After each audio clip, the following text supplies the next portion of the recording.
চুরি হয়ে যাচ্ছে রাজশাহী শহরের পানি নিষ্কাশন ড্রেনের ঢাকনা। নগরবাসী বলছেন খুব অল্প সময়ে নগরীর ঢাকনা ছাড়া ড্রেনগুলো ঝুঁকিপূর্ণ হচ্ছে। প্রতিদিন কেউ না কেউ ড্রেনে পড়ে আহত হচ্ছেন। তারা আরো জানান, মূলত রাতে পর্যাপ্ত নিরাপত্তা না থাকায় এইবার বাড়ছে চুরি। রাশিদুল হক রুশোর প্রতিবেদন। শিয়া বাটার ও ভিটামিন ই সমৃদ্ধ lily glam beauty soap. Lily, always beautiful. মহানগরীর টিকাপাড়া এলাকার বাসিন্দা আব্দুল হান্নান বাঁশ কেটে নিজের উদ্যোগে তৈরি করছেন সড়কের পাশে ড্রেনের ওপর বসানো ঢাকনা। কারণ তার বাসার সামনে নতুন বসানো লোহার ঢাকনাগুলো চুরি হয়ে গেছে। অনেক সময় বৃদ্ধ মানুষ পড়ে গেছে, এই কবরস্থানে কেউ জিয়ারত করতে আসে, ওরা না বুঝে হাঁটতে লেগে তখন অনেক সময় পড়ে যায়।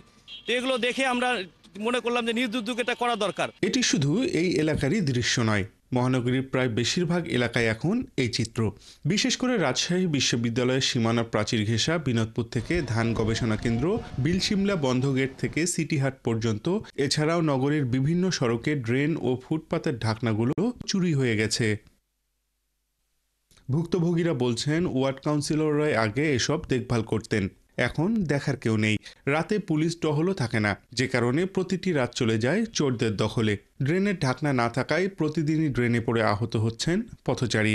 আমরা প্রতিদিন সকালে ফজরের নামাজ পড়ে হাঁটি, কিন্তু ফুটপাত দিয়ে হাঁটতে পারি না। একজনের পরে হাত পা ভেঙে গেছে, দুজন মেডিকেল গিয়েছে, এখানে ঢাকনাগুলো নাই বহুদিন থেকে। ঠিক করে দিলে আমাদের ভালো, বাবু, আমরা এটাই চাই। আইনি ব্যবস্থা নেয়ার কথা জানিয়ে চুরি এড়াতে যথাযথ ব্যবস্থা নেয়ার আশ্বাস দেন সিটি কর্পোরেশনের তত্ত্বাবধায়ক প্রকৌশলী। চলমান আছে, সেইগুলো প্রসেস প্রিপারেশন চলছে।